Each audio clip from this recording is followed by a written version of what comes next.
नमस्कार दोस्तों,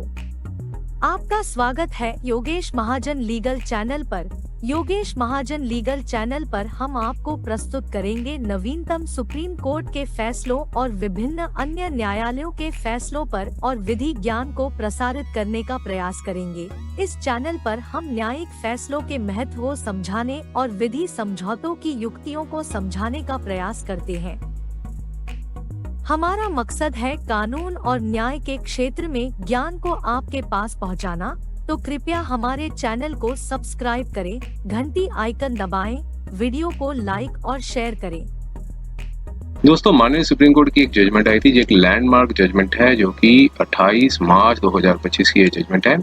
तो इस जजमेंट में हम समझने की कोशिश करेंगे BNSS के कुछ प्रोविजंस को, BNS के प्रोविजंस को, और जो कि कोड ऑफ क्रिमिनल प्रोसीजर से रिलेटेड है, जो मॉडिफाइड मींस चेंज हो गया है जो लॉ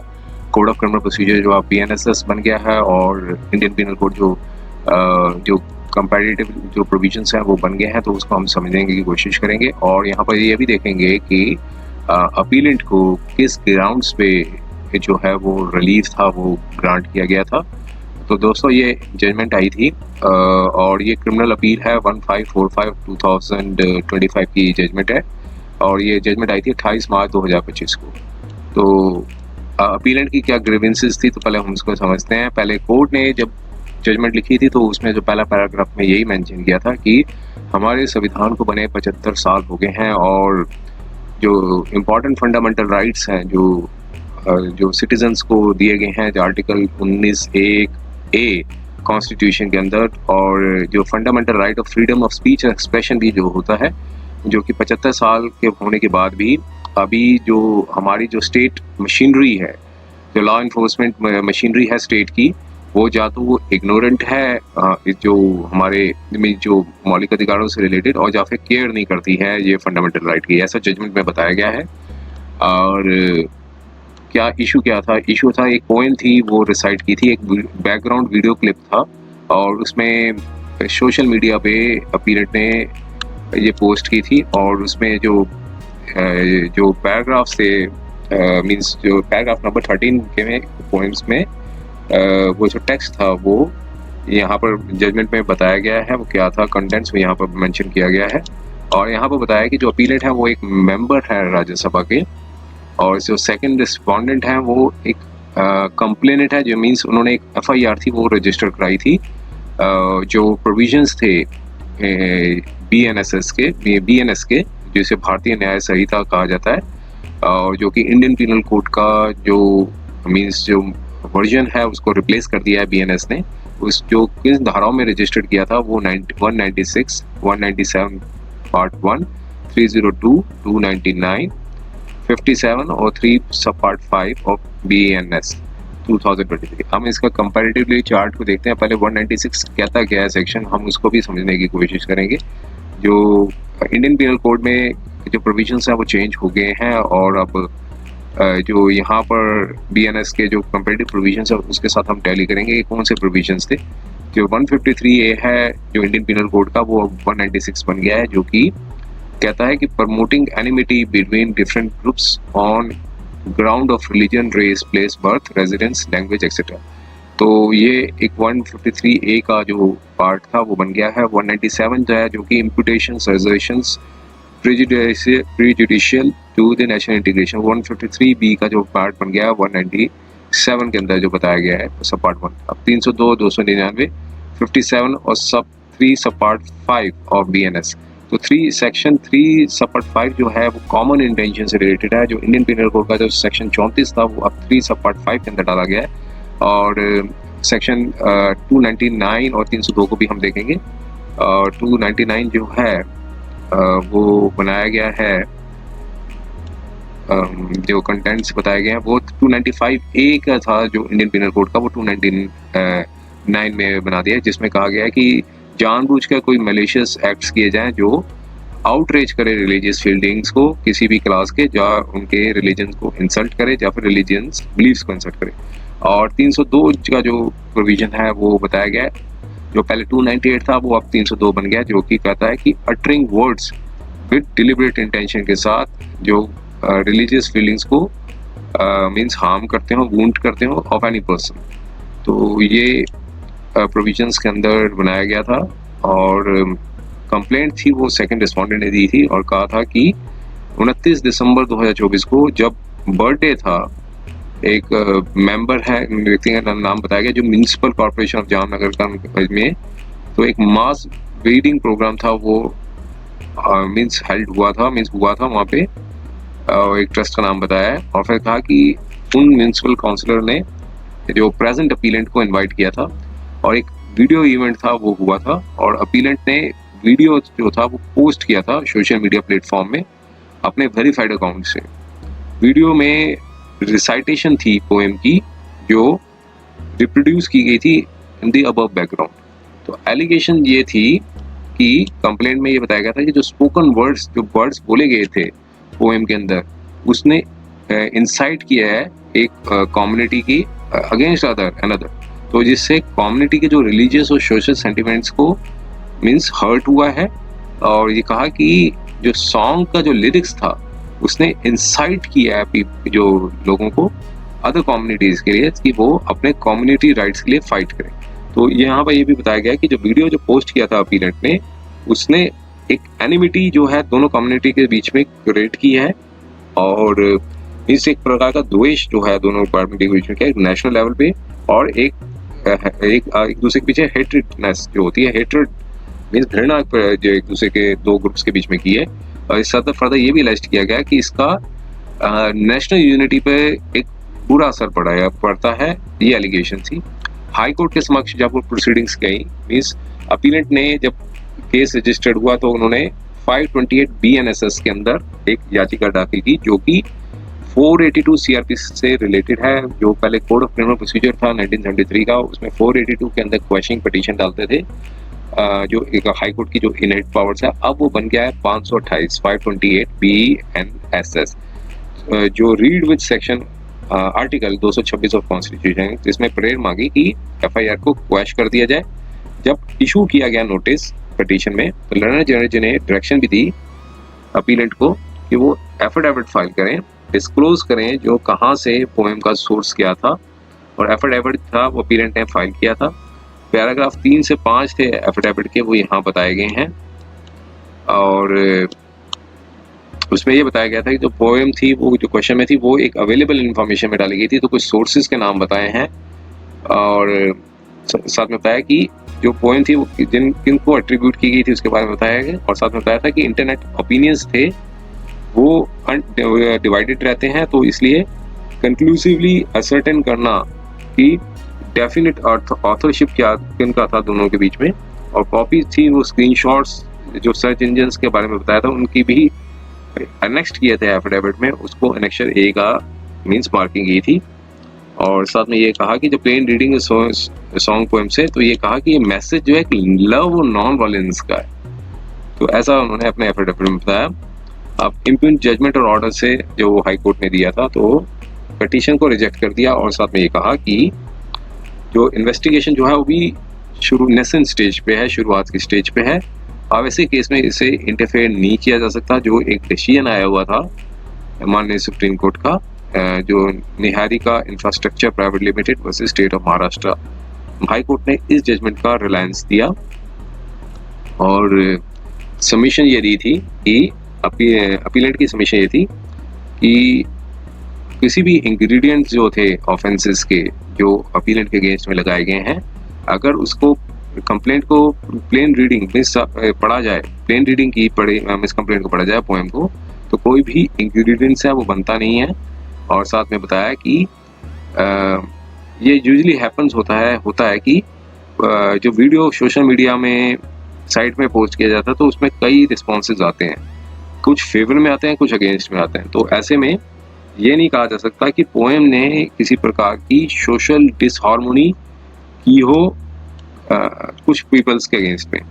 तो इस साथ में कहा कि पोएम ना तो प्रमोट कर रही है डिसहार्मोनी और फीलिंग ऑफ एनिमिटी या किसी प्रकार का घृणा या फिर ill will between the various religions, races, language और रिलीजियस ग्रुप, रीजनल ग्रुप या फिर कास्ट और कम्युनिटी के बीच में किसी प्रकार का डिसहार्मोनी नहीं क्रिएट कर रही है। साथ में सबमिशन दी कि अगर उसे पढ़ा जाए तो ये पता चलता है कि इसमें सैक्रिफाइसिंग किया जा रहा है oneself to fight the rights and truths के लिए फाइट करना और राइट्स के लिए फाइट करना। तो उसके लिए बारे में बताया है कि अपने मीन उसको सेक्रीफाई के लिए, बलिदान के लिए बताया जा रहा है। और पोएम्स ने प्रमोट किया था नॉन वायलेंस और प्रीच किया था कि जो भी किसी प्रकार का न्याय हो रहा है उसको मीन्स सफ़र करे प्यार के साथ, मीन्स किसी प्रकार का इंजस्टिस है वो लव के साथ सफ़र करे। तो सबमिशन थी लर्नड काउंसिल की जो अपेयर हुए थे अपीलेंट में। उन्होंने कहा कि एफआईआर जो है वो पोएम के क्या जो उस जिस पोएम के आधार पे की गई है वो अपीलेंट के मौलिक अधिकार को मीन्स वायलेट करता है आर्टिकल 19 सब पार्ट 1 सब पार्ट ए संविधान का। और साथ में सबमिशन दी कि पुलिस ने भी इनसेंसिटिविटी दिखाई और हाई कोर्ट ने अटेम्प्ट भी नहीं किया, जो ना ही अप्रिशिएट किया जो मैसेज जो पोएम द्वारा कन्वे किया जा रहा था, कन्वे किया गया है। और साथ में सबमिशन दी। अब सॉलिसिटर जनरल ने जो है वो अपना फेयर स्टैंड लिया, कहा कि कोर्ट के समक्ष जो सारा कुछ छोड़ दिया, कोर्ट को सौंप दिया कि वो कोर्ट जो है वो निर्णायक डिसीजन ले। और सबमिशन ये दी कि जो क्लेम जो किया गया अपीलेंट का ओथ पे कि जो पोएम जो है वो किसी द्वारा जिस ऑथर का नाम बताया कि मीन्स इन द्वारा ऑथर द्वारा मीन्स बनाई गई है, पोएम को रचाया गया है, वो कहा कि वो इंटायरली रॉन्ग है। और साथ में कहा कि जो कंटेंशन जो अपीलेंट ने मीन्स ओथ पे लिया है वो उसका कोई बेसिस नहीं बनता है। और कहा कि ये ऑब्लिगेशन बनती है पुलिस की कि वो रजिस्टर करें एफआईआर को। और हाई कोर्ट ने कानून का पालन किया है और अपीलेंट की पिटीशन को रिजेक्ट कर दिया। और कहा कि क्रिटिसिज्म जो लर्नड सीनियर काउंसिल के ने दिया है कि अप्रोच थी हाई कोर्ट की वो करेक्ट नहीं है। और ऑफिस रिपोर्ट थी 7 फरवरी 2025 की, वो रिकॉर्ड करती थी कि जो एफिडेविट है दस्ती सर्विस का रिस्पोंडेंट ने वो फाइल किया था, तो लेकिन कोई भी अपेयर नहीं हुआ था रिस्पोंडेंट की साइड से। अब कंसिडरेशन पे आते हैं, कंसिडरेशन ऑफ सबमिशंस। अब कंसिडरेशन की गई सबमिशंस को पहले देखा गया कि क्या वर्ड्स स्पोकन किए गए थे उस पोएम्स के, वो यहाँ पर कोर्ट ने एनालाइज किया। और यहाँ पर कोर्ट ने पहले दिखा कि जो अगर प्लेन रीडिंग की जाए ओरिजिनल उर्दू वर्जन की और इंग्लिश ट्रांसलेशन की, तो फॉलोइंग कंक्लूजन्स थे वो निकाले जाते हैं। पहला पॉइंट में बताया कि पोएम का कुछ भी किसी रिलीजन से संबंध नहीं है, कम्युनिटी, रीजन या रेस से। किसी भी इमेजिनेशंस को, अगर किसी भी इमेजिनेशन से जो कंटेंट्स है वो नेशनल इंटीग्रेशन को अफेक्ट नहीं करते हैं, ना ही किसी प्रकार से ये किसी सॉवरेनिटी, यूनिटी और इंटीग्रिटी और सिक्योरिटी ऑफ इंडिया को खतरे में डालते हैं। और साथ में कहा कि जब means while fighting to secure our rights, तो अगर if we met with injustice we will face it with love. तो यहाँ पर कहा कि ये सारे कंटेंट्स तो सबको एनालाइज किया और साथ में ये भी बताया कि इट प्रीचेस नॉन वायलेंस। तो ये पोएम्स के जो है वो पोएम को उसमें एनालिसिस किया कोर्ट ने और कहा कि क्या कोई ऑफेंस बनता है। अब कहा कि पहले एफआईआर को हम देखते हैं, उसमें जो इंग्लिश ट्रांसलेशन था वो पिटीशन के साथ एनेक्स्ड किया गया था। तो रेलेवेंट पार्ट क्या था एफआईआर का उसको देखा, उसमें बताया कि जो सेक्शंस थे 196, 197, 302, 299, 57 सब पार्ट 3 सब पार्ट 5, यहाँ पर इंडियन पीनल कोड 2023 लिखा हुआ है। और इंडियन पीनल कोड 1860 का होता है, लेकिन यहाँ पर जो एफआईआर के अंदर यहाँ पर आईपीसी 2023 लिखा है, तो ये बीएनएस से रिलेटेड होगा। और साथ में बताया कि जो जिनका एक्स अकाउंट था वो सोशल मीडिया में बताया गया था, सो करके बताया हुआ था, वो उसके एफआईआर के कंटेंट्स हैं वो यहाँ पर मीन्स बताया गया। उसमें बताया कि जजमेंट का कॉन्टेक्स्ट में चलते हैं, उसमें बताया कि पोएम जो है वो किसी भी रिलीजन, कास्ट या लैंग्वेज को रेफर नहीं करती है और ना ही वो रेफर करती है पर्सन्स जो बिलोंग करते हैं किसी भी रिलीजन के। और साथ में बताया कि by no stretch of imagination कि वो प्रमोट करती हैं किसी प्रकार की एनिमिटी बिटवीन डिफरेंट ग्रुप्स। अब कोर्ट ने कहा कि वी फेल टू अंडरस्टैंड कि किस तरह से जो स्टेटमेंट्स हैं वो डेट्रीमेंटल है जो नेशनल यूनिटी को, और स्टेट जो इस प्रकार के जो स्टेटमेंट्स हैं वो नेशनल यूनिटी को अफेक्ट करते हैं। प्लेन रीडिंग करने के बाद पोएम जो है वो किसी भी रिलीजियस फीलिंग्स को हर्ट नहीं करती है। तो अब यहाँ पर बताया कि क्या किसी प्रकार का ऑफेंस बनता है। अब सेक्शन 196 BNS का, अब यहाँ देखिए BNS के बारे में ही बताया सेक्शन 196 BNS का। वो बताया कि promoting enmity between different groups on the grounds of religion, race, place of birth, residence, language etcetera. तो अब उसके जो सेक्शन है उसके जो कंटेंट्स हैं वो यहाँ पर रिप्रोड्यूस किए गए हैं। साथ में बताया कि जो ऑफेंस है 196 का अट्रैक्ट होता है जब किसी प्रकार के जो वर्ड्स हुए, चाहे वो बोले जाने वाले हो, चाहे लिखित में हो, या फिर साइंस द्वारा हो, या फिर किसी विजुअल रिप्रेजेंटेशन के हो, जो डिफरेंट ग्रुप्स के बीच में एनिमिटी को प्रमोट करते हो, जो ग्राउंड्स ऑफ रिलीजन हो, रेस हो, प्लेस ऑफ बर्थ हो, रेजिडेंस हो, या कम्युनिटी ऑन अदर ग्राउंड। तो ये ऑफेंस जो है वो अट्रैक्ट तभी होता है जब वो जो वर्ड्स हैं, चाहे वो स्पोकन द्वारा हो, चाहे रिटन द्वारा हो, या साइंस या विजुअल रिप्रेजेंटेशन द्वारा हो, वो प्रमोट करते हो या कोशिश करते हो कि किसी प्रकार की डिसहार्मोनी को या एनिमिटी को, फीलिंग को ऑफ एनिमिटी को, हेट्रेडनेस और इल विलनेस जो है, जो कुछ जो डिफरेंट अलग अलग जो रिलीजन्स के हुए, या रेशियल लैंग्वेजेस के हुए, या कास्ट कम्युनिटीज के हुए, उसमें ये इल विलनेस प्रमोट करते हो, या एनिमिटी या हेट्रेडनेस प्रमोट करते हो। तो कहा कि अगर जब हम पोएम को प्लेन रीडिंग करते हैं तो हम ये पाते हैं कि ये इसका किसी से रिलीजन, कास्ट और कम्युनिटी से कुछ संबंध नहीं है, और जो पोएम वर्डिंग्स भी किसी प्रकार की डिसहार्मोनी को प्रमोट नहीं करते हो, ना ही हेट्रेडनेस या इलविलनेस को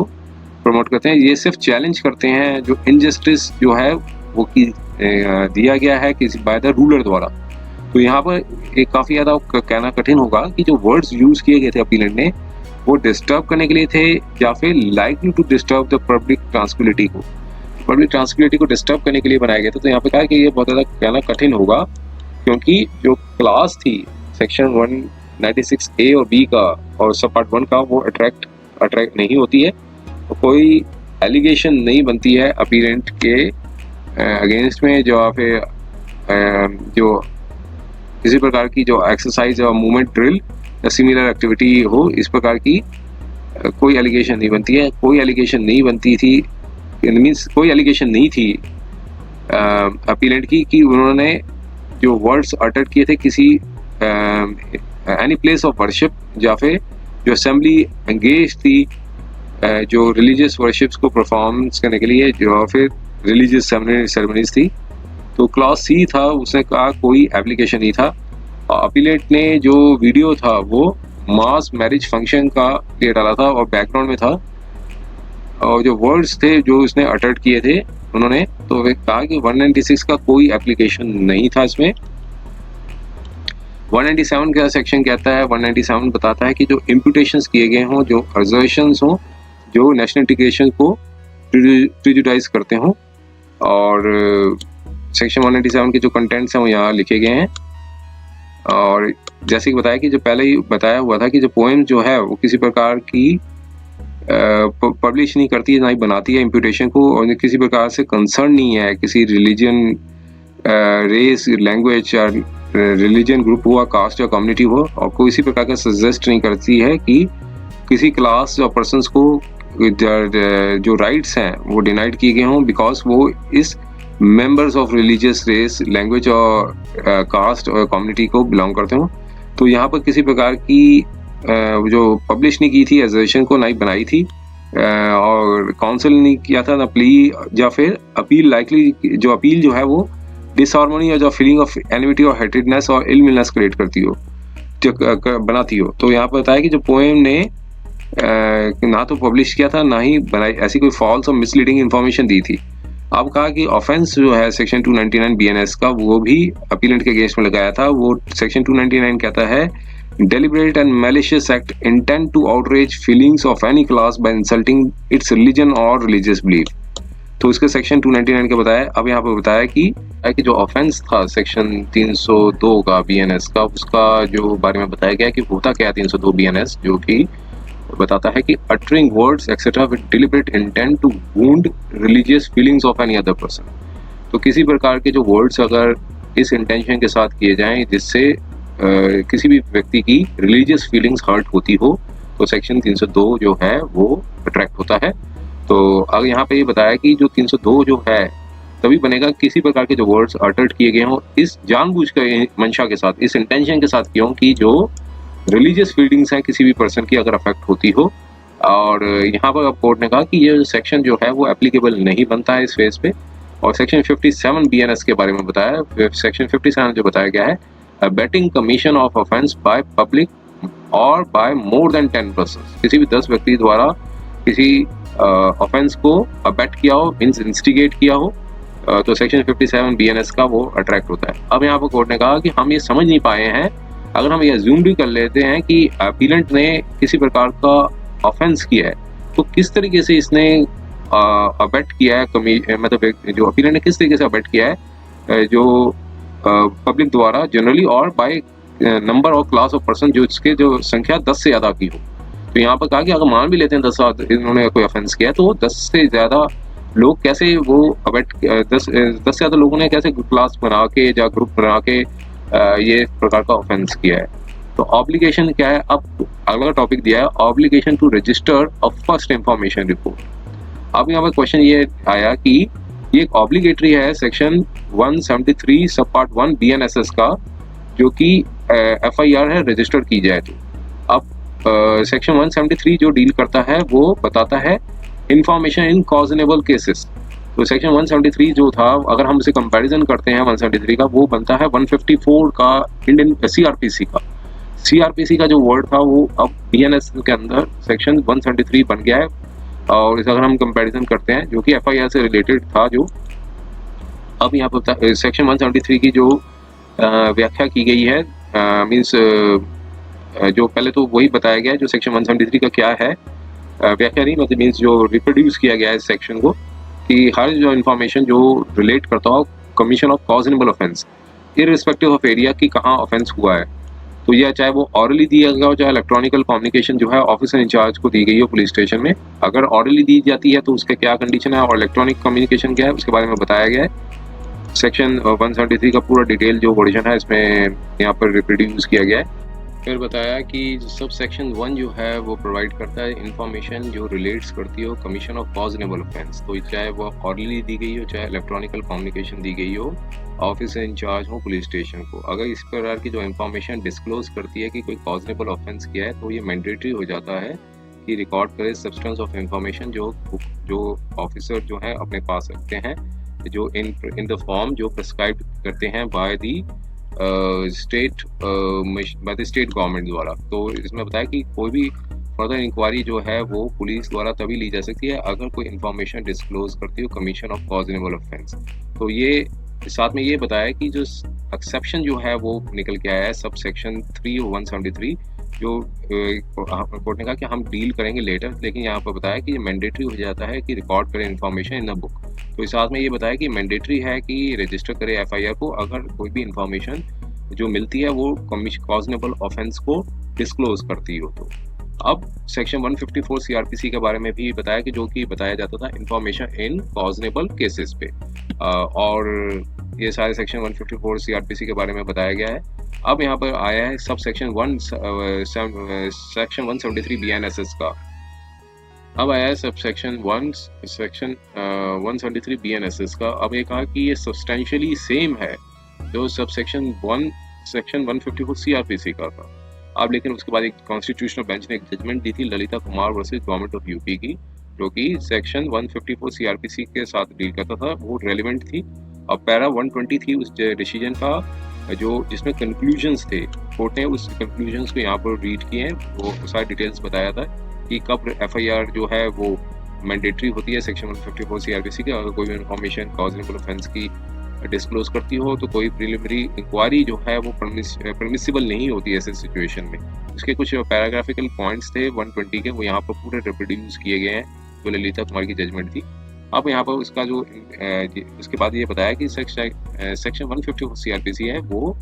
किसी प्रकार से नहीं बताता है कि किसी प्रकार की प्रीलिमिनरी इंक्वायरी की आवश्यकता हो, लेकिन ललिता कुमारी की जजमेंट जो आई थी उसमें बताया था अगर प्रीलिमिनरी इंक्वायरी है वो परमिसिबल है अगर कोई इंफॉर्मेशन रिसीव्ड मिलती है, प्राप्त होती है, उसमें कॉजनेबल ऑफेंस को डिस्क्लोज नहीं किया जाता है, सिर्फ इंडिकेट करता है। तो ये इंडिकेट करता है कि ऐसे में इंक्वायरी की आवश्यकता है। और जो प्रीलिमिनरी इंक्वायरी है वो कंडक्ट तभी की जाती है, इसलिए की जाती है कि कॉजनेबल ऑफेंस जो है वो पता लगाया जा सके, डिस्क्लोज किया जा सके। तो इसमें बताया गया कि जो इंफॉर्मेशन थी जो रिलेट करती हो कॉजनेबल ऑफेंस की, जो कि जिसमें जो सजा है वो 3 साल से अबव की हो लेकिन 7 साल से कम की हो, अगर वो इस प्रकार की जो इंफॉर्मेशन मिलती है ऑफिसर इंचार्ज को, पुलिस स्टेशन को, जिसमें प्रायर परमिशन जो है सुपीरियर ऑफिसर की जो है वो आवश्यकता होती है, तो पुलिस जो ऑफिसर जो होते हैं वो कंडक्ट करेंगे प्रीलिमिनरी इंक्वायरी कि वो सर्टेन करें कि क्या प्राइम फेशिया केस प्रोसीड करने के लिए बनता है। अगर यहाँ पर लेकिन सेक्शन 154 सीआरपीसी के अंदर जो बताया था, जो जैसा कि ललिता कुमार की जजमेंट में बताया गया था, उसमें ये बताया गया था कि सिर्फ उसका लिमिटेड प्रीलिमिनरी इंक्वायरी है वो परमिसिबल होगी, कि जो ताकि वो सर्टेन कर सके कि इंफॉर्मेशन जो है वो डिस्क्लोज करता है कॉजनेबल ऑफेंस को कि नहीं। अब यहाँ पर बताया कि एक जो प्रीलिमिनरी इंक्वायरी है वो सीआरपीसी के अंदर तभी की जाती थी जब कोई इंफॉर्मेशन जो डिस्क्लोज ना करती हो कमीशन ऑफ कॉजनेबल ऑफेंस की। लेकिन अब यहाँ पर बताया कि सेक्शन 173 सब पार्ट 3 जो है बीएनएसएस का, वो एक एक्सेप्शन बन गया है सब सेक्शन सब पार्ट 1 ऑफ सेक्शन 173 का। इस कैटेगरी में जो केसेस जो हैं वो कवर्ड होंगे जिसमें पुलिस ऑफिसर को पावर दी गई है कि प्रीलिमिनरी इंक्वायरी करने के लिए कि वो सर्टेन करे कि ये प्राइम फेशिया केस जो है मैटर को प्रोसीड करने के लिए बनता है अगर इंफॉर्मेशन जो रिसीव्ड की गई हो, जो इंफॉर्मेशन जो है डिस्क्लोज करी हो कमीशन ऑफ एनी कॉजनेबल ऑफेंस की। लेकिन सब सेक्शन 3 ऑफ 173 जो है साफ साफ बताता है कि जो इंफॉर्मेशन रिलेट करती हो कॉजनेबल ऑफेंस की। लेकिन इसलिए ये जो केस है जिसमें सब सेक्शन 3 173 का तभी एप्लीकेबल होगा अगर कोई इंफॉर्मेशन जो पर्टेन करती हो कमीशन ऑफ कॉजनेबल ऑफेंस की, वो अगर प्राप्त होती है तो इंफॉर्मेशन जो इंक्वायरी जो है कंडक्ट की जाएगी किसी भी प्राइम फेशिया केस के लिए। लेकिन यहाँ पर इंटेंशन जो थी ऐसे में प्रिवेंट करने के लिए बनाया गया एफआईआर को फ्रिवलेस केसेस के लिए, जहां जिसमें पनिशमेंट जो है वो 7 साल तक की होती है। अगर कोई इंफॉर्मेशन डिस्क्लोज करती हो कॉजनेबल ऑफेंस की और अंडर सेक्शन 154 सीआरपीसी के तहत जो इंक्वायरी है वो परमिशन दी गई थी पैराग्राफ नंबर 120 सब पार्ट 2 ललिता कुमारी की जजमेंट में, वो सब वहां तक ही सीमित थी जो कि कॉजनेबल ऑफेंस है वो डिस्क्लोज करता हो। अब सब सेक्शन 3 173 बीएनएसएस का ये बताया गया था कि जब पुलिस ऑफिसर जब प्रीलिमिनरी इंक्वायरी करने के बाद अगर ऑफिसर को पता चलता है कि जो प्राइम फेशिया केस बनता है प्रोसीड करने के लिए, तो वो इमीडिएटली एफआईआर है वो रजिस्टर करेंगे और प्रोसीड करेंगे इन्वेस्टिगेट करने के लिए। लेकिन अगर जो प्राइम फेशिया केस अगर नहीं बनता हो तो प्राइम फेशिया केस प्रोसीड करने के लिए नहीं बनता हो तो फिर वो इमीडिएटली इन्फॉर्म करेंगे कंप्लेनेंट को कि वो एक रेमेडी जो है सब सेक्शन सब पार्ट 4 173 की वो अवेल कर सकते हैं। अब यहाँ पर कहा कि एप्लीकेबिलिटी क्या थी सब सेक्शन 3 173 की, तो अब कोर्ट ने कहा कि हम डील करते हैं सब सेक्शन 1 और 173 का। अब एक एग्जांपल लिया उन्होंने कि एक person officer in charge police station के पास पहुंचता है पर्सनली और जब फिर इलेक्ट्रॉनिकल कम्युनिकेशन देता है, उसमें ये एलिगेशन लगाता है कि ए ने असॉल्ट किया है एक्स को स्टिक के साथ। अब यहाँ पर बताया कि अगर इंजरी जो सिंपल की थी, सिंपल होती है मान लो इंजरी की, तो ऑफेंस जो है पनिशेबल होता है सेक्शन 115 सब पार्ट 2 बीएनएस का, जो कि फर्स्ट शेड्यूल बीएनएस के अंदर बता रखा है कि ये एक नॉन कॉजनेबल ऑफेंस है। अब हम सेक्शन 115 को भी एक देख लेते हैं जो बीएनएस के अंदर बताया हुआ है। ये सब सेक्शन 115 सब पार्ट 2 क्या कहता है, सब सेक्शन जो हम कंपैरिजन करेंगे इंडियन पीनल कोड के साथ 115 सब पार्ट 2 का, और ये सेक्शन बताता है, देखिए ये क्या है, पनिशमेंट फॉर कॉजिंग हर्ट। जो इंडियन पीनल कोड का सेक्शन 323 था वो अब सब सेक्शन 115 सब पार्ट 2 बीएनएस का बन गया है। तो उसमें भी एक जो सजा थी वो एक नॉन कॉजनेबल के अंदर डाला गया था इसमें भी। तो यहाँ पर भी अब एग्जांपल लिया गया है, तो यहाँ पर बताया कि फर्स्ट शेड्यूल बीएनएसएस के मुताबिक ये नॉन कॉजनेबल है। तो अगर इंफॉर्मेशन मिलती है तो एफआईआर जो है रजिस्टर नहीं की जाती है। अगर लेकिन ग्रीवियस हर्ट हुआ है, ग्रीवियस हर्ट जो है वो बताया गया ऑफेंसेस पनिशेबल अंडर सेक्शन 117 सब पार्ट 2 ऑफ बीएनएस का। तो 117 सब पार्ट 2 बीएनएसएस का बताता है, जो कि इंडियन पीनल कोड का जो बनता था 325 इंडियन पीनल कोड का। तो यहाँ पर बताया, जो कि बताया गया punishment for causing grievous hurt. अगर कोई ग्रीवियस हर्ट किसी को होता है तो सबसे सेक्शन 325 इंडियन पीनल कोड का वो अट्रैक्ट होता था, जो कि सेक्शन 117 सब पार्ट 2 बीएनएस का बन गया है। अगर कोई इस प्रकार की कोई एलिगेशन फर्निश्ड की जाती है पुलिस ऑफिसर को पुलिस स्टेशन में, तो पुलिस ऑफिसर जो हैं वो एग्जामिन करते हैं। ये यहाँ पर सिर्फ यहाँ तक असर्टेन करेंगे कि क्या कॉजनेबल ऑफेंस बनता है कि नहीं बनता। तो अगर पुलिस ऑफिसर को पता चलता है कि इंफॉर्मेशन सही है, तो ऑफिसर जो है वो डिटरमाइन करेगा कि जो केस जो है कमीशन ऑफ कॉजनेबल ऑफेंस का बनता है। अगर एलिगेशन में ये निकल के आता है कि कॉजनेबल ऑफेंस बनता है, लेकिन और जब ऑफेंस अगर जो सब सेक्शन 173 का जब तक अंदर वो लाई नहीं करेगा, तो लेकिन ऐसे में पुलिस ऑफिसर है वो एफआईआर है वो रजिस्टर करेंगे ही करेंगे। मैंडेटरी होता है एफआईआर को रजिस्टर करने का। अगर वो सेक्शन 173 सब पार्ट 3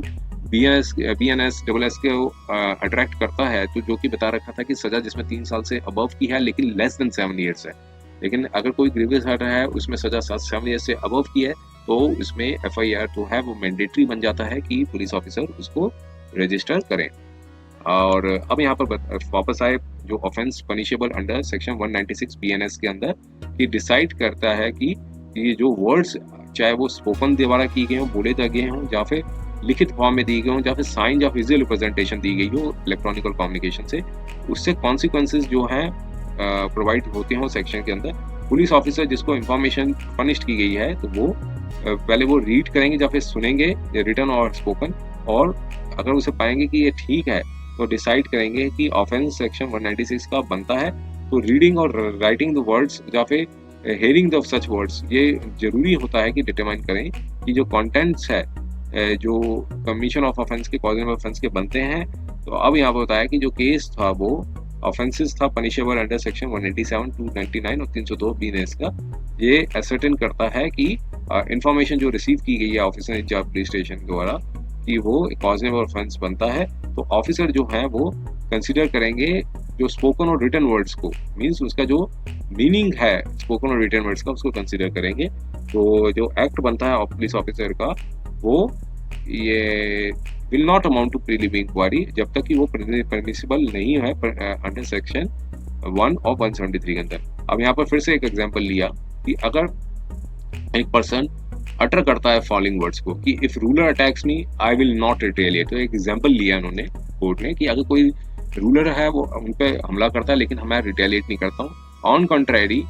हम ऐसे अटैक को लव के साथ फेस करते हैं। If I do that it will lead to the defeat of the rulers. अगर हम प्यार के साथ उस लव को फेस करते हैं तो ऐसे में रूलर जो है वो खुद हार जाएंगे, इट मीन्स डिफीट हो जाएगी। तो अब यहाँ पर होता है कि इस प्रकार का जो व्यक्ति है जो फर्निश्ड करता है इंफॉर्मेशन को, कि वो एलिगेशन देता है कि इस प्रकार के जो वर्ड्स हैं बोले द्वारा या लिखित द्वारा इससे एनिमिटी हुई है डिफरेंट ग्रुप्स की जो प्रोवाइडेड किए गए थे इन सेक्शन 186 से। तो डिसाइड करने के लिए कि जो इन्फॉर्मेशन जो है वो कॉजनेबल ऑफेंस की बनती है, तो ऐसे में जो ऑफिसर कंसर्न है पहले वो पढ़ेंगे उस वर्ड्स को, फिर समझेंगे कि क्या था स्पोकन वर्ड्स का मीनिंग का, और कहा कि इस प्रकार की एक्सरसाइज जो है वो प्रिलिमिनरी इंक्वायरी के लिए नहीं बनाती है, जो कि प्रोहिबिटेड है सब सेक्शन 1 ऑफ 173 और बीएनएसएस के अंदर। सब सेक्शन 173 बीएनएसएस जो है वो डिस्क्रिशन है उसका ऑफिसर के पास कि वो इंफॉर्मेशन को रिसीव होती है जो कि रिलेट होती है कमीशन ऑफ कॉजनेबल ऑफेंस की, कि वो प्रिलिमिनरी इंक्वायरी कंडक्ट करें और असर्टेन करें कि प्राइम फेशियल एग्जिस्ट बनता है कि प्रोसीड करने के लिए। अगर कोई ऑप्शन अवेलेबल है जिसमें ऑफेंस जो है पनिशेबल है, जिसमें सजा जो है 3 साल तक की है, लेकिन 3 साल से ज्यादा की है लेकिन लेस देन 7 ईयर्स की है, in facts of the case the offences जो होंगे जो कि एक्सेप्ट जो फॉल करते हैं सेक्शन 57 बीएनएस के अंदर, वो पनिशेबल होते हैं लेस देन 7 ईयर्स के लिए। सेक्शन 57 जो है इज नॉट एप्लीकेबल। तो यहाँ पर ऑप्शन जो था वो अवेलेबल था पुलिस ऑफिसर के पास इन प्रेजेंट केस में। ऑफिसर ने अपनी ऑप्शन जो है वो एक्सरसाइज नहीं की अब यहाँ पर बताया सेक्शन आर्टिकल 51 सब पार्ट ए क्या कहता है संविधान का, जो कि बताता है फंडामेंटल ड्यूटीज के बारे में। और अब यहाँ पर बताया कि जो पुलिस ऑफिसर्स हैं वो भी अबाइड बाय द कॉन्स्टिट्यूशन है और उनके आइडियल्स को रिस्पेक्ट करते हैं। फिलॉसफी क्या थी कॉन्स्टिट्यूशन की कि जो आइडियल्स जो हैं वो परमेएबल में खुद पाए गए हैं, खुद अवेलेबल हैं। और परमेएबल जो बनाया गया था कि जो भारत के जो लोग हैं उन्होंने सॉल्वली रिजॉल्व किया था कि कॉन्स्टिट्यूट करेंगे इंडिया को एक सॉवरेन सोशलिस्ट सेकुलर और डेमोक्रेटिक रिपब्लिक और सिक्योर करेंगे सारे सिटीजन्स को ताकि उनकी जो थॉट की जो लिबर्टी होगी, एक्सप्रेशन होगा, बिलीफ होगा, फेथ होगा, वर्शिप होगा। तो लिबर्टी जो ऑफ थॉट्स एंड एक्सप्रेशन जो है एक वन ऑफ द आइडियल्स हैं हमारे संविधान के। आर्टिकल 19 सब पार्ट 1 सब पार्ट ए एक प्रकार का फंडामेंटल राइट देता है सारे सिटीजन्स को कि वो अपनी फ्रीडम ऑफ स्पीच और एक्सप्रेशन कर सकते हैं। तो ये एक प्रकार का संविधान के जो अधिकार जो दिए हैं उसके बारे में बताया है। पुलिस मशीनरी भी जो है वो भी एक स्टेट का पार्ट होती है और उनका जो मीनिंग है आर्टिकल 12 संविधान के अंदर बताया है। और पुलिस ऑफिसर भी एक सिटीजन्स हैं, वो भी बाउंड होते हैं जो means bound to abide by the constitution. जो संविधान के जो अधिकार दिए गए हैं संविधान ने जो उनको जो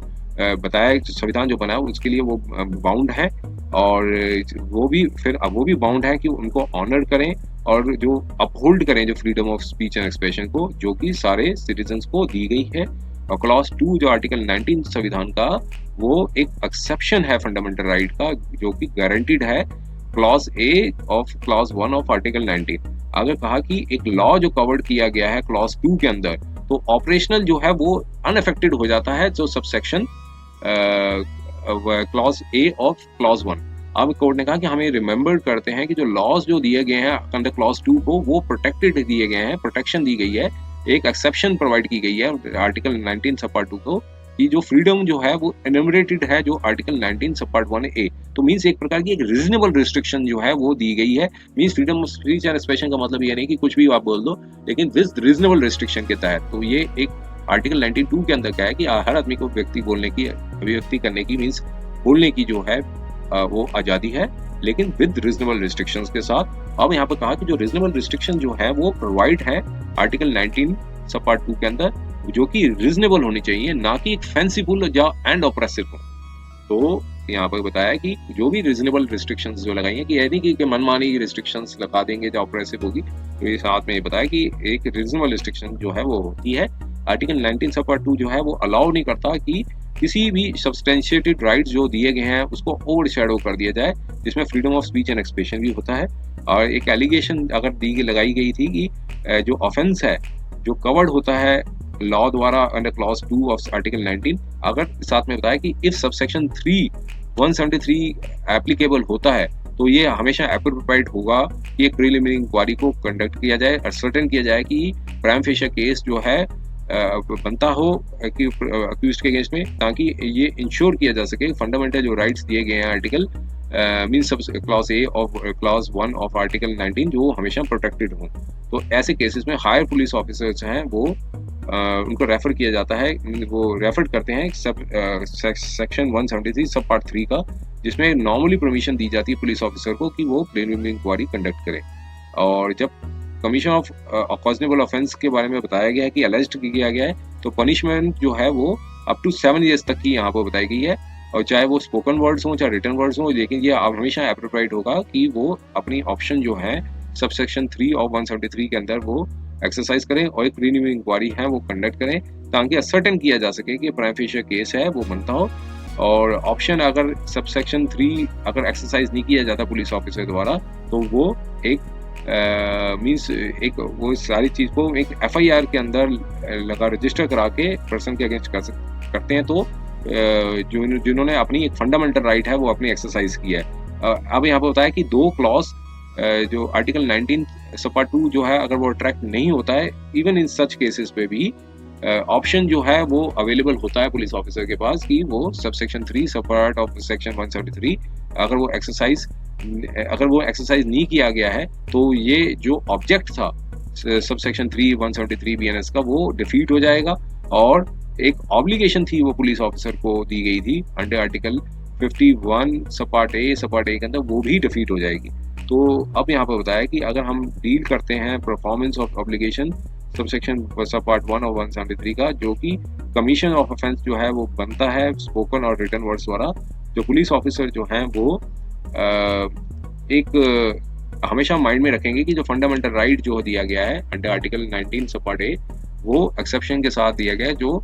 क्लॉज 2 ऑफ आर्टिकल 19 के तहत दी गई है। तो रीज़न जो था कि पुलिस ऑफिसर जो है वो हमेशा ऑब्लिगेशन होंगे कि वो कॉन्स्टिट्यूशन को अवॉइड करेंगे और उनके आइडियाज़ को रिस्पेक्ट करेंगे। और हमारा जो संविधान है 75 ईयर्स ओल्ड है, और इस समय तक पुलिस ऑफिसर के पास जो है वो अपनी ड्यूटीज़ को सेंसिटाइज कर दिया है, वो अवॉइड करते हैं कॉन्स्टिट्यूशन को और रिस्पेक्ट करने लगे हैं। मीन्स रिस्पेक्ट करना चाहिए इनको अपने आइडियाज़ ऑफ द कॉन्स्टिट्यूशन को। अगर पुलिस ऑफिसर्स अभी भी अवेयर नहीं है अपनी ऑब्लिगेशन से, तो स्टेट जो है वो हमेशा इंश्योर करेगी कि वो एजुकेट करेगी और सेंसिटाइज्ड करेगी बाय मासिव ट्रेनिंग प्रोग्राम द्वारा।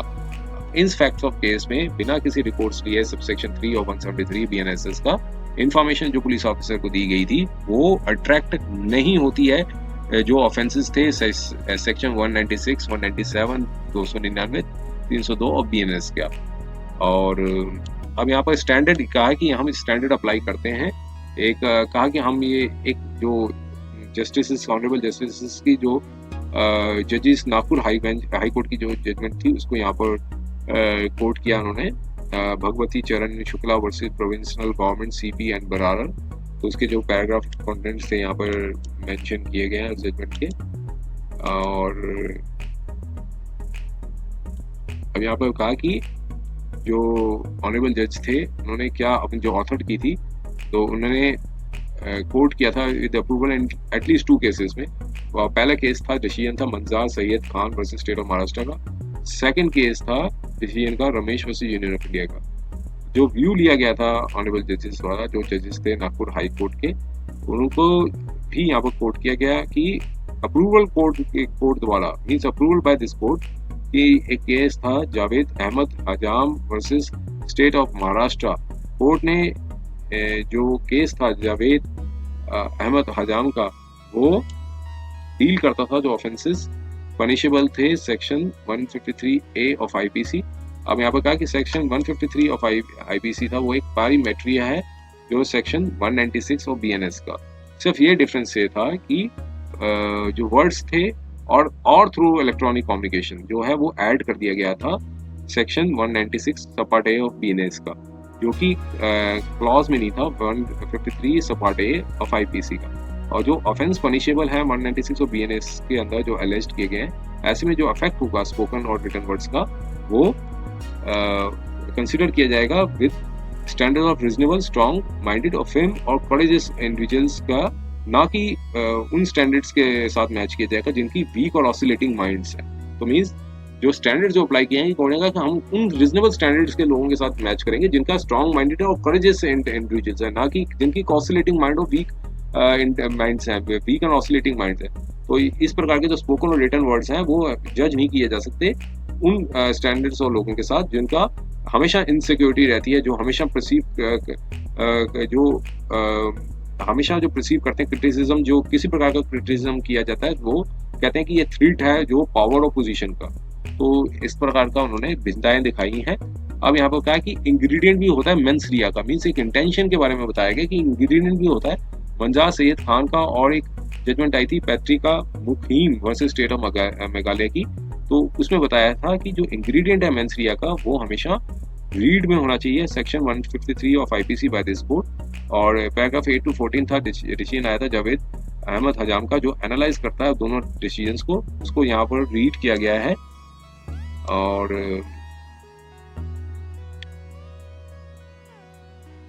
मिसाल है उसकी पार्ट की जो जजमेंट का यहाँ पर कोर्ट किया गया है यहाँ पर। और अब यहाँ पर बताया कि जो मेंस रिया है वो हमेशा रीड किया जाएगा सेक्शन 196 ऑफ BNS के अंदर। इस केस में भी अगर हम देखते हैं टेक्स्ट ऑफ वर्ड्स को जो बोले गए थे और जो जिस कॉन्टेक्स्ट में जो वर्ड्स बोले गए थे, ये हमेशा इम्पॉसिबल होगा कि किसी प्रकार का मेंस रिया था वो अपीलेंट के पास किसी भी मेंस रिया को एट्रीब्यूट नहीं कर सकते हैं अपीलेंट का। और अब इसके बाद फिर इम्प्यून जजमेंट के ऊपर माननीय कोर्ट ने इस पर एनालिसिस किया और इसमें बताया कि जो डिसीजंस थे, मीन्स जो इम्पन जजमेंट के ऊपर कोर्ट ने देखा और उसमें कहा कि कोर्ट के भी डिसीजंस आए थे। एक पहली जजमेंट आई थी मंजार सैयद खान और जावेद अहमद हजाम, ये जजमेंट आई थी, केस टाइटल्स थे, जिसपे हाई कोर्ट ने मीन्स अपीलेंट ने हाई कोर्ट पे इस जजमेंट्स पर रिलाई किया। तो हाई कोर्ट ने जो कि अवेयर थी, जो डील कर रही थी अपीलेंट्स के फंडामेंटल राइट्स जो गारंटीड है उनको अंडर आर्टिकल 19 सब पार्ट 1 सब पार्ट ए संविधान के अंदर, तो हाई कोर्ट ने दोनों डिसीजंस को कोट किया था अपनी जजमेंट में। और सरप्राइजिंग क्या निकल के आया था हाई कोर्ट में, तो वो जो मेरिट्स थे वो पैराग्राफ नंबर 22 के जजमेंट में बताए गए हैं, वो कंटेंट्स थे जजमेंट के यहाँ पर रिप्रोड्यूस किए हैं। अब पैरा नंबर 36 में कोर्ट ने बताया कि हम इस इंस्टेंट केस में हम ये देखते हैं कि कोई भी प्राइम फेशिया केस जो है वो अपीलेंट के अगेंस्ट में बनता नहीं है, जो सेक्शंस जिनके ऊपर इन्वोक्ड किए गए हैं। ऐसे केस में जो रजिस्ट्रेशन करना एफआईआर का, वो एक मैकेनिकल मैनर पर रजिस्ट्रेशन करना, वो एक abuse process of the law होगा। और यहाँ पर ये कहा कि एक मनमाने तरीके से एक एफआईआर मीन्स की गई है। और ये अब यहाँ पर कोर्ट ने यहाँ पर भी एक सरप्राइज बताया हुआ, कोर्ट को ये सरप्राइज हुआ कि इस प्रकार का जो क्रूशियल एस्पेक्ट था वो हाई कोर्ट की नोटिस से कैसे एस्केप हो गया, कैसे बच गया। तो हाई कोर्ट को यहाँ पर जो इस प्रकार का जो मिसचीफ हुआ था वो उसी को पहले ही रोक देना चाहिए था, उसी थ्रेशोल्ड पे। और यहाँ पर अब कोर्ट ने कहा कि हम ये समझ नहीं पाए कि हाई कोर्ट ने किस तरह से कंक्लूड कर लिया कि जो मैसेज जो पोस्ट किया गया है इस मैनर पे दिया गया है, जिसकी वजह से सोशल हार्मोनी जो है वो डिस्टर्ब हो जाएगी। हाई कोर्ट ने एक रीजन दिया था कि इन्वेस्टिगेशन, पहला एक रीजन यहाँ पर हाई कोर्ट ने अपनी जजमेंट में ये बताया था कि जो इन्वेस्टिगेशन है वो अभी शुरुआत की स्टेज में है, मीन्स नेसेंट स्टेज पे है। अब कोर्ट ने कहा कि कोई ऐसा रूल नहीं है जो कहता हो कि इन्वेस्टिगेशन अगर कोई नेसेंट स्टेज पे, मतलब शुरुआत की स्टेज पे हो, तो ऐसे में हाई कोर्ट जो है वो अपनी ज्यूरिसडिक्शन को एक्सरसाइज नहीं कर सकता और जो अपनी जो पावर्स हैं उनको दी गई है आर्टिकल 226 और 482 सीआरपीसी की थी, जो कि अब 528 बीएनएसएस का बन गया है, उसमें अपनी पावर्स को इन्वोक करके प्रोसीडिंग्स को क्वैश नहीं कर सकता हो। तो ऐसा कोई कहा है कि ऐसा कोई रूल नहीं है यहाँ पे, जो हाईकोर्ट ने ऐसे में यहाँ पर यही बताया कि हाईकोर्ट ने यहाँ पर थोड़ा सा इसमें एरर कर दिया था, जजमेंट में थोड़ा सा नहीं एरर कर दिया था। और जो इस केस के जो फैक्ट्स थे, मींस जो निकल के आए हैं, उसमें यही फाइंडिंग हुई है कि कोई प्रकार का जो ऑफेंस है वो बनता नहीं है। और इसलिए अब्यूज प्रोसेस ऑफ लॉ को बचाने के लिए इसमें कोर्ट को हमेशा जो है वो इंटरफेयर कर सकती है, जब बेशक जो इन्वेस्टिगेशन जो है वो नेसेंट स्टेज पे ही क्यों ना हो। ये सब कुछ डिपेंड करता है फैक्ट्स और सर्कमस्टांसेस, वो हर केस के अपने फैक्ट्स और सर्कमस्टांसेस होते हैं और नेचर ऑफ ऑफेंस कैसा है। अब यहाँ पर बताया कि ऐसे में कोई ब्लैंकेट रूल नहीं है जो हाई कोर्ट की पावर को रोकता हो कि एफआईआर क्वैश इसी तभी कर सकते हैं जब इन्वेस्टिगेशन जो है इस ग्राउंड पे मीन्स हाई कोर्ट को रोकता हो कि इन्वेस्टिगेशन नेशनल स्टेज पे है, तो इसलिए आप इसको मीन्स अपनी पावर को एक्सरसाइज नहीं कर सकते हो। अगर कहा कि अगर ऐसे एम्बार्गो का हम एक एब्सोल्यूट रूल बना लेंगे तो ऐसे में जो हाई कोर्ट की पावर्स है हम उसको रोक देंगे, मीन्स कर्टेन कर देंगे ऐसी पावर्स को। अगर इस प्रकार की अगर एक एम्बार्गो लगा देते हैं इस हाई कोर्ट की पावर के ऊपर कि इन्वेस्टिगेशन नेशनल स्टेज पे है, तो आप इसके ऊपर एक्सरसाइज नहीं कर सकते। तो एक जजमेंट थी पहले जो बताई हुई है स्टेट ऑफ हरियाणा और वर्सेस भजन लाल की, उस जजमेंट में जो पॉइंट्स थे वो डिस्कस किए गए थे कि कब इन्वेस्टिगेशन या कोर्ट केस प्रोसीडिंग्स वो पेश की जा सकती है। अब अगला पॉइंट यहाँ पर रेज किया गया था वो था importance of the freedom of expression and duty of the courts. अब यहाँ पर कहा कि फ्री एक्सप्रेशन, किसी को भी अभिव्यक्ति की आज़ादी है, और ऐसे में बताया कि जो ग्रुप ऑफ इंडिविजुअल जो हैं वो एक पार्ट होते हैं, इंटीग्रल पार्ट होते हैं कि किसी भी हेल्दी सिविलाइज सोसाइटी का। बिना फ्रीडम ऑफ एक्सप्रेशन का थॉट्स के ये इम्पॉसिबल हो जाता है कि व्यक्ति जो एक डिग्निफाइड लाइफ है वो जी सकता है, जो उनको आर्टिकल 21 के तहत दिए गए हैं। हेल्दी डेमोक्रेसी में जो व्यूज़ होते हैं, ओपिनियंस होते हैं और थॉट्स होते हैं, तो किसी भी इंडिविजुअल और ग्रुप ऑफ इंडिविजुअल्स को वो काउंटेड किए जाते हैं अनदर पॉइंट ऑफ व्यू से। और अगर एक लार्ज नंबर ऑफ पीपल जो हैं उसको व्यूज़ को डिसलाइक करते हैं जिस व्यक्ति ने कहा हैं, तो ऐसे में जो राइट्स है पर्सन का वो जो उसका मीन्स अपना एक्सप्रेस करने के जो व्यूज़ हैं उसको भी रिस्पेक्ट करना चाहिए और प्रोटेक्ट उनके जो व्यूज़ को भी प्रोटेक्ट करना चाहिए। लिटरेचर जो हुआ जिसमें बताया कि पोइट्री हुई, ड्रामा हुआ, फिल्म्स हुआ, स्टेज शोज हुआ, तो जो जिसकी वजह से ह्यूमन बींग्स की लाइफ जो है वो अब मीनिंगफुल हो चुकी है। कोर्ट जो है वो ड्यूटी बाउंड है, वो मीन्स अपहोल्ड एंड इन्फोर्स कर सकती है फंडामेंटल राइट जो व्यक्ति को दिए गए हैं संविधान के अंदर। अब यहाँ पर कहा कि कई समय में जो जजेस को भी कोई स्पोकन और रिटन वर्ड्स पसंद नहीं आते हैं, लेकिन फिर भी उनकी ड्यूटी है, हमारी ड्यूटी होती है कि हम फंडामेंटल राइट्स जो दिए गए हैं व्यक्ति को अंडर आर्टिकल 19 सब पार्ट 1 सब पार्ट ए, तो उसको हम अपहोल्ड करें। और जजेस जो है वो अंडर ऑब्लिगेशन है कि वो संविधान को अपहोल्ड करें और उनके आइडियल्स को रिस्पेक्ट करें। अगर कोई पुलिस और जो एग्जीक्यूटिव है वो मींस फेल हो जाती है कि उनके जो ऑनर को और जो फंडामेंटल राइट्स को बचाने के लिए, तो जो उनको व्यक्ति को दिए गए आर्टिकल 19 सब पार्ट 1 सब part A of the constitution, तब ऐसे में कोर्ट की ड्यूटी बनती है कि वो बीच में आए और फंडामेंटल राइट्स को बचाव करें व्यक्ति का जो है। कोई अदर इंस्टीट्यूशन नहीं है जो अपहोल्ड कर सकता फंडामेंटल राइट्स ऑफ सिटीजन्स। जो कोर्ट्स, खासकर जो पर्टिकुलरली बोला कि जो कॉन्स्टिट्यूशनल कोर्ट्स हैं, मीन्स कॉन्स्टिट्यूशनल कोर्ट्स जो हुई हाई कोर्ट और सुप्रीम कोर्ट, वो मीन्स वो फोर फ्रंट है, वो प्रोटेक्ट करती हैं फंडामेंटल राइट्स ऑफ सिटीजन्स। ये ड्यूटी है कोर्ट्स की, वो इंश्योर करेगा संविधान को और जो आइडियाज़ हैं जो कॉन्स्टिट्यूशन संविधान ने दिया है उनको ट्रैम्पल ना किया जा सके। कोशिश ये रहनी चाहिए कि कोर्ट्स की कि वो प्रोटेक्ट और प्रमोट करें फंडामेंटल राइट, जिसमें freedom of speech and expression भी है जो एक मोस्ट चेरिश्ड राइट्स है और लिबरल डेमोक्रेसी में होना चाहिए व्यक्ति को, मीन्स राइट्स को होना चाहिए। और ऐसे में कोर्ट को रेगुलेट जस्टिफाई नहीं करना चाहिए freedom of speech and expression. और कोर्ट जो है हमेशा विजिलेंट रहती हैं और कोई भी जो कोशिश की जाती है संविधान के अगेंस्ट में जो अंडरमाइन की जाती है उसको रोकती है, और जो भी उनके कॉन्स्टिट्यूशनल राइट्स के अगेंस्ट में जाती है तो उनको रोकती है, जिसमें freedom of speech and expression भी है। अब यहाँ पे कहा कि जजमेंट को खत्म करने से पहले हम दो इम्पोर्टेंट जजमेंट्स थी जो कि 2 डिकेड्स पहले लिखी थी, उसको भी एग्जामिन करते हैं। तो एक जजमेंट्स के बारे में यहाँ पर डिस्कशंस की गई हैं जो पहले बताई गई थी, और श्रेया सिंघल की भी जजमेंट थी, उसको भी बताया। अब यहाँ पर कंक्लूजन्स क्या आए वो यहाँ पे बताया है कोर्ट ने। पहला कंक्लूजन ये बताया है जो सबसेक्शन 3 है 173 BNSS का, जो कि CRPC का 154 बन गया है, तो जिसमें इंफॉर्मेशन जो मिलती है कमीशन ऑफ कॉग्निटिव ऑफेंस, जिसमें सजा 3 साल की है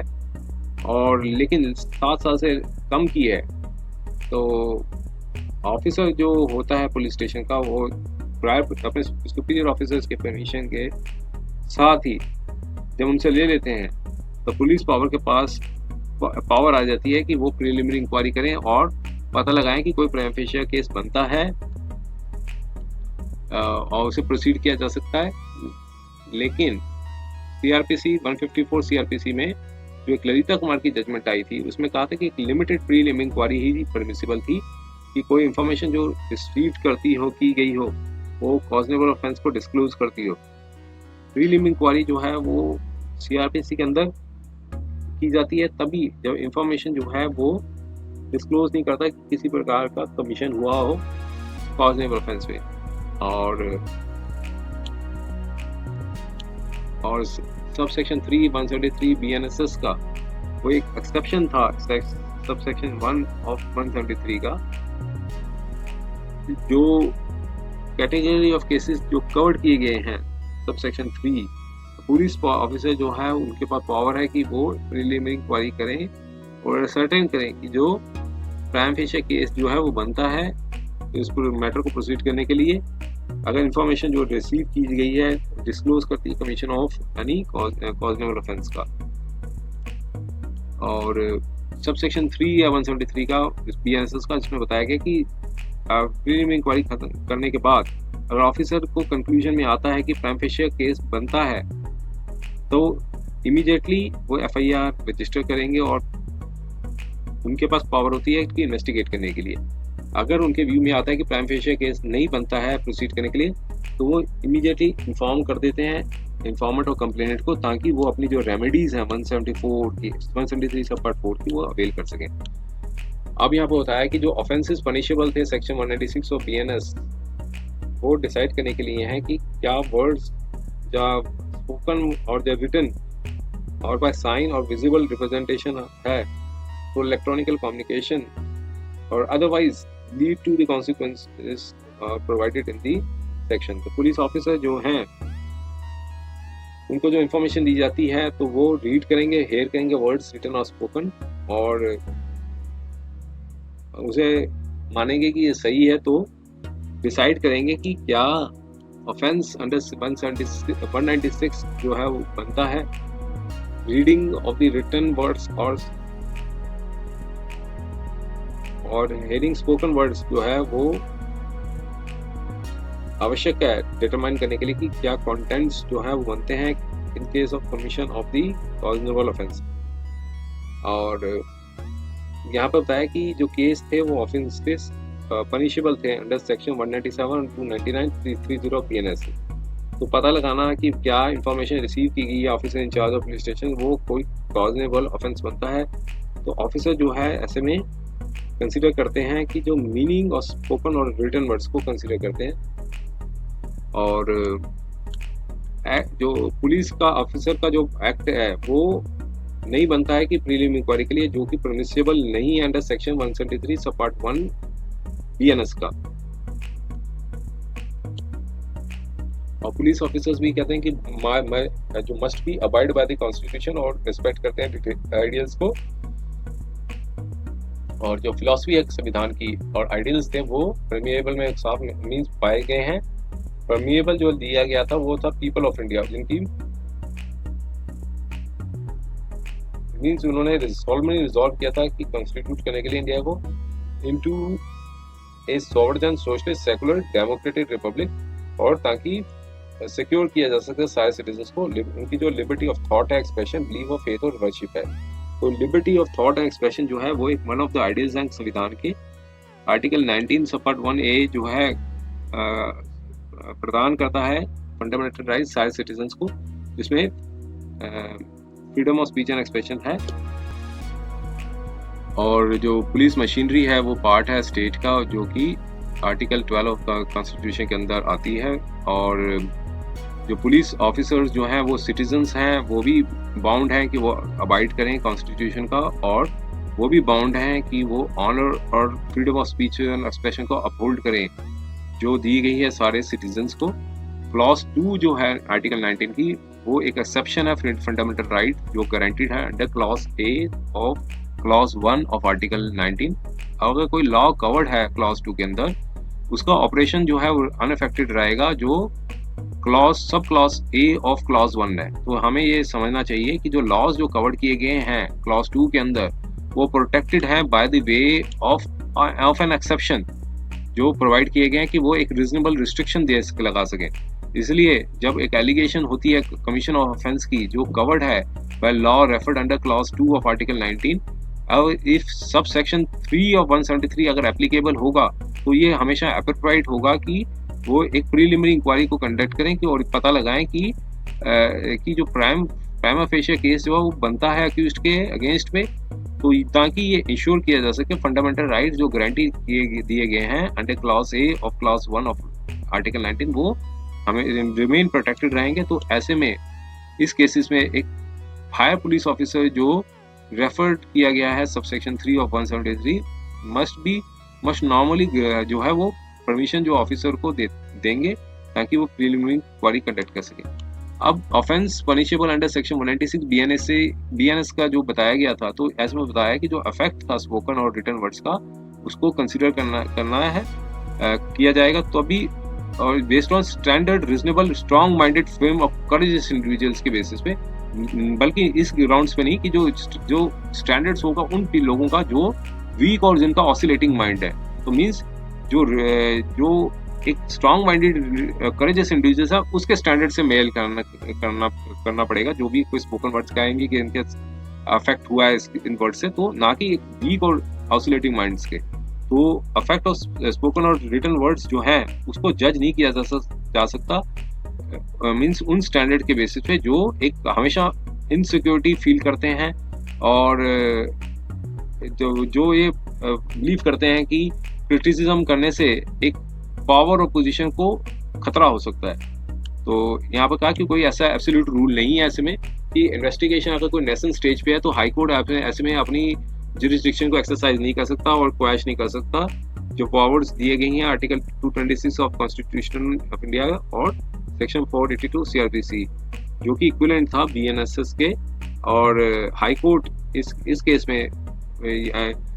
ने पाया था कि कोई ऑफेंस अगर नहीं बनता हो तो ऐसे में अब्यूज प्रोसेस और लॉ को बचाने के लिए तो ये हमेशा उनका पावर हाई कोर्ट के पास है कि वो इन्वेस्टिगेशन को इंटरफेयर कर सकते हैं, चाहे वो नेशनल स्टेज पे क्यों ना हो। ये सब डिपेंड करता है फैक्ट्स और सर्कमस्टांसेस हर केस के ऊपर। कोई ब्लैंकेट रूल नहीं है जो हाई कोर्ट की पावर को रोकता हो कि क्वैश तभी किया जा सकता है एफआईआर को इस ग्राउंड पे कि अगर इन्वेस्टिगेशन जो है वो नेशनल स्टेज पे है। तो मीन्स ऐसा कोई हाई कोर्ट को ऊपर मीन्स रोक नहीं सकता है इसमें उसकी पावर को,